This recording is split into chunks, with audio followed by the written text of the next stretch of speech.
Your call has been forwarded to an automatic voice message system.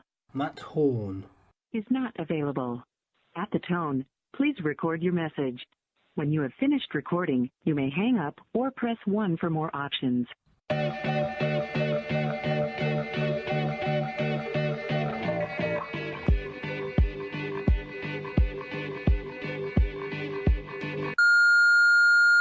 Hey Matt, this is Kristian Hodko calling from Far Cry 3. I played Oliver Carswell in it, and I hope that you can get back to me as soon as you're available. All right, have a good day. Bye. So on the line we have Kristian Hodko talking to us from... Where are you talking to us from, Kristian? Montreal, Canada. We're having an ongoing debate, Kristian, at the minute. Okay. Regarding Canada.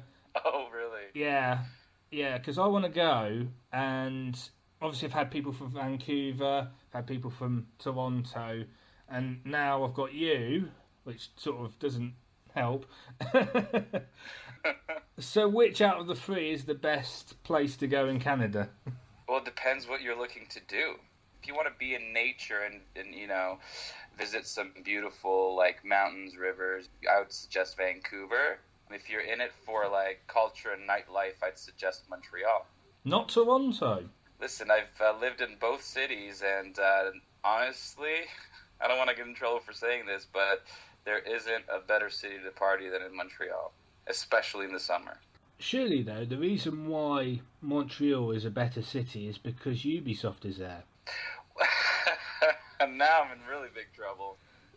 It is, and it's, you know, it's one of like the most beautiful buildings I've ever been into. It's in one of like your historic areas in Montreal, and it's a gorgeous building. It's an old building that they revamped, and it's amazing. It's a really beautiful place. So, would you say Vancouver is a far cry from Montreal? It is. It takes the same length of flight to get to Vancouver as it would to London or wherever you're at right now. I mean, Kristian, you can tell I've been using that gag way too much. I love it. It's very, very smart. Which is why we've got you here. The reason why we've obviously got you here is because of Far Cry 3. Yeah. Which some people are aware in the cast that's been re-released. Some aren't, and I'm a bit surprised by that. It's coming onto the PS4 with heightened visuals. That's awesome. But obviously, we're talking about a game that you yourself made about 6 years ago. Yeah. When I heard about you wanted to contact me for the interview, I was like, well, that was a long time ago. So dare I say this, Kristian? Dare I say this? What do you remember the most about the production of the game? Jumping out of a plane with the rest of my castmates. You know, not a real plane, but when we were shooting that scene, when we were parachuting out of that plane, that was definitely a fun sequence to shoot. If I recall, it has MIA paper planes in it. That's how you know how dated the game is. I wonder if they're going to keep using that same soundtrack. Oh, they've got to, haven't they? Surely. Now you've mentioned it, because obviously I've had a couple of people already on the show regarding, obviously, 6 years ago. How complex is it to make a scene like that? Because obviously you're not jumping out of a plane and the plane doesn't exist. I mean, it didn't seem complex to us. They built this sort of impromptu... It doesn't even look like a plane. It's just the important frames that they're using, you know, like the door, the skeleton of the door of the plane, which they put on like about 3 or 4 feet height. And it was all like wood.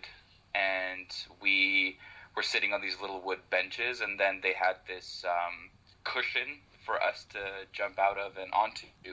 You shoot that, and then you see the final product, and it's kind of unbelievable what they're able to do. And obviously, I'm guessing you probably used that, what do they call it? The ball suit. The ball suit. I call it the ball suit for want of a better term. I don't know what there is actually. The ball suit? Yeah, with the balls on the spandex. Yes. That's a good way to call it. It's definitely filled with little balls, little sensors, and Do they call it something different, Christian, or is it just the suit? I don't know if I ever called it anything. I'm sure there's a term for it, which I don't know what it's called. I'm not really sure. Mocap something maybe, short for motion capture. Mocap suit. Probably not. Don't take my word for it. Call it an MCS. Now that sounds good. Yes, that sounds fancy.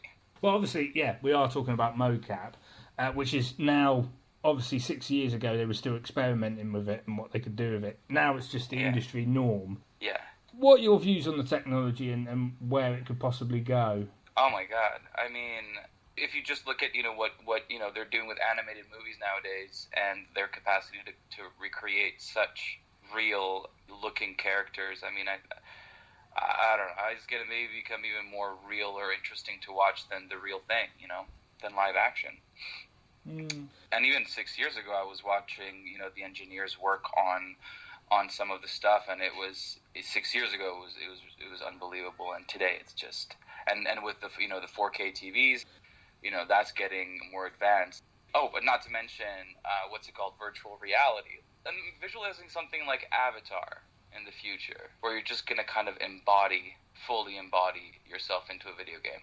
Well, obviously, I should talk about the cast, because obviously you had the Brody lot and yourself, and then I said to one of the chaps yesterday, in fact, wasn't Vaas a really good villain? Amazing. Michael Mando, hands down.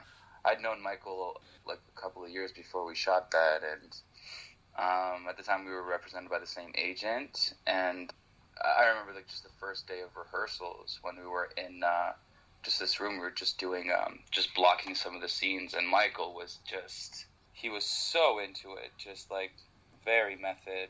We were genuinely terrified. I remember we were rehearsing some scene when we were captured and tied on chairs, and he was just terrifying. It was really amazing to watch him work. I was going to say, you know Vaas isn't real, don't you? After that point, I never looked at Michael Mando the same way again.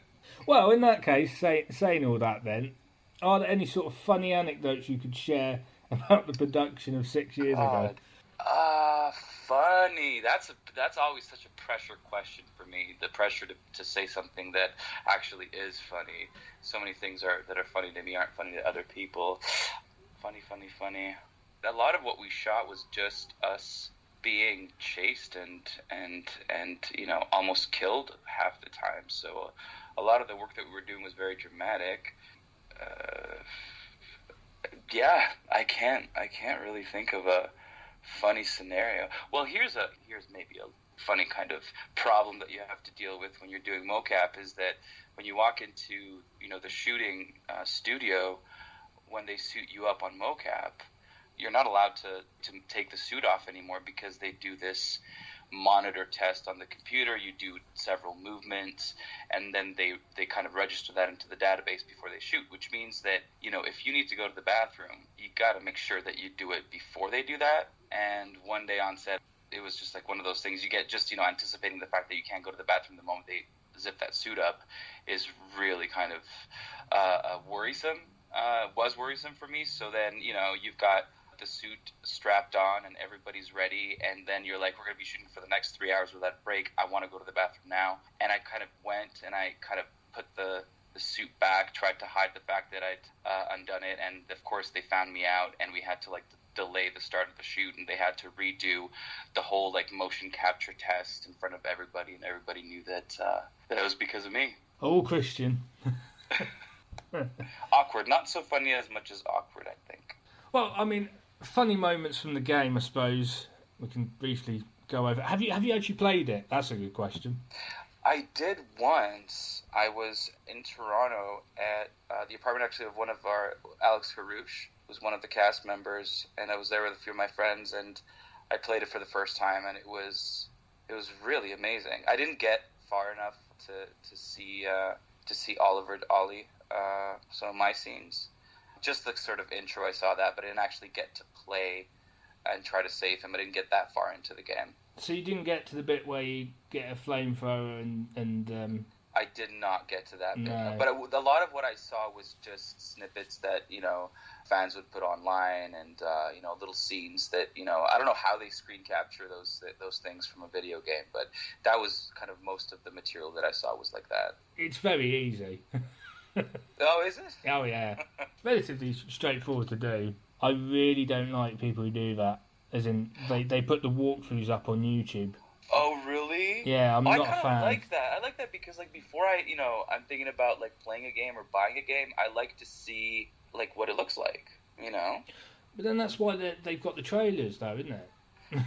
Yeah, but the trailers, they're like movies, they usually take out the best bits, and it's like, you can make a trailer look a lot nicer, but, gameplay, that's like the real deal. That's like what you're going to be doing 90% of the time between those cinematic sequences.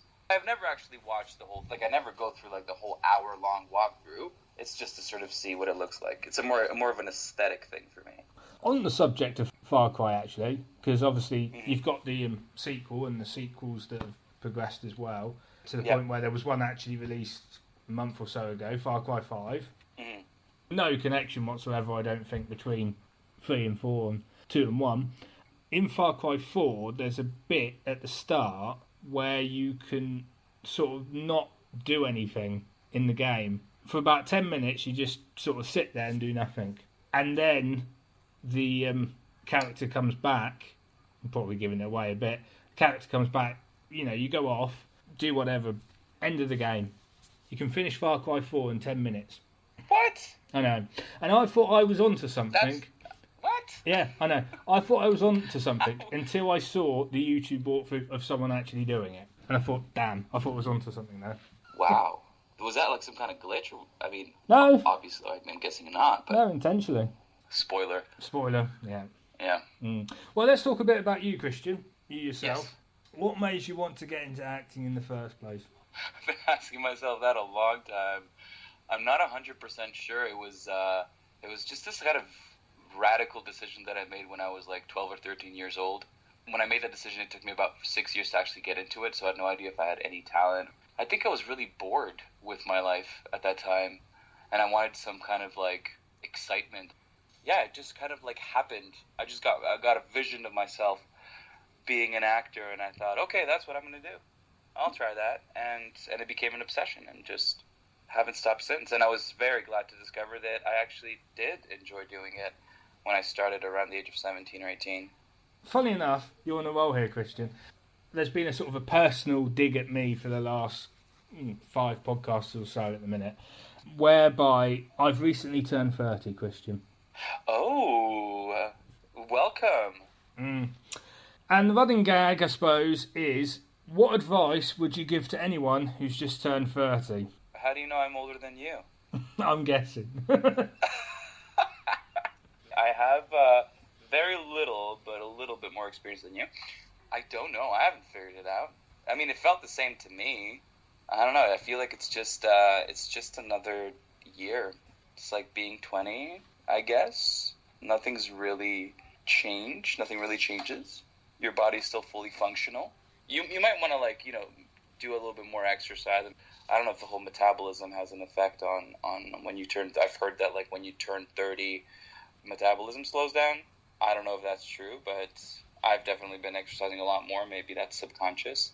But yeah, nothing scary. It's all good. Yeah. Obviously, you've done loads of TV series and you've done a couple of shorts. Obviously, mentioning your association with Ubisoft as well. Which actors and actresses have been your favourites to work with, and why? One of the first films that I shot was just, I think, a little bit before Far Cry. It's called The Howling Reborn. It was an American production that shot in Montreal, and I got to meet Neil Schneider, Ivana Milicevic, Lindsay Shaw. We had an incredible time shooting. We hung out virtually every day for about a month and a half, and I created some very long-lasting friendships with them. And it was just one of those things where you just get on set and you never know. You rarely know the actors in advance, and sometimes you luck out and you have this incredible chemistry with everybody, and it becomes like a small family. And every moment of shooting and working with them was an absolute joy. and yeah, you create these friendships that are long lasting, and you support each other throughout your own journeys and careers, and it's pretty amazing to watch. Who would you like to work with in the future? Well, if I'm dreaming here, Anthony Hopkins and Meryl Streep and Chris Cooper, and I don't know, there's a lot of people that I'd love to work with. I'm kind of naming them because they're kind of the oldest on my list, and I don't want them to die before I work with them. That's like my number one thing with Anthony Hopkins. I want to work with him before he leaves us. Oh, he's still going strong. He is. I mean, he looks amazing. I follow him on Instagram, and he's like painting and composing music, and yeah, he looks amazing. And let's be honest here, Kristian, you want to work with him because you've seen Hannibal. You know what? The real reason is because he reminds me of my grandfather who passed away like 10 years ago. Right. Just something very similar about both of them, just physically, and also just something about his spirit reminds me of him. And one of the first films that I started working on as a writer was a story about my grandfather's life, and when I started creating the concept for that, I thought of Anthony Hopkins because he reminded me so much of my grandfather. Mm-hmm. Well, I'm going to give you a 1 minute plug, which is nice, to obviously plug the re-release of Far Cry 3, but saying that as well, you can also plug, because it's just been recently released itself, Identity. Okay, so I'll plug Far Cry 3 and then Identity? Yeah. Okay, cool. Are you waiting for me to say something? Yeah, the minute's already started. Okay. Hey everybody, this is Kristian Hodko, who plays Ollie Carswell in Far Cry 3. Got some really good news. We're going to be re-releasing Far Cry 3 for PS4. I'm super excited about this, and go check it out. And I'd also like to invite all of you to check out the film Identity, which is out now in theaters all across Canada and Quebec. And have a good one, guys. Thanks so much for your support. It means the world to us. Well, Kristian, it's been a pleasure interviewing you. The pleasure's all mine, Matt. Thank you so much. Obviously, we'll have to get you back. Yeah, I would love to. Thanks very much for your time. Thank you for yours. Bye-bye now. Bye-bye. Take care.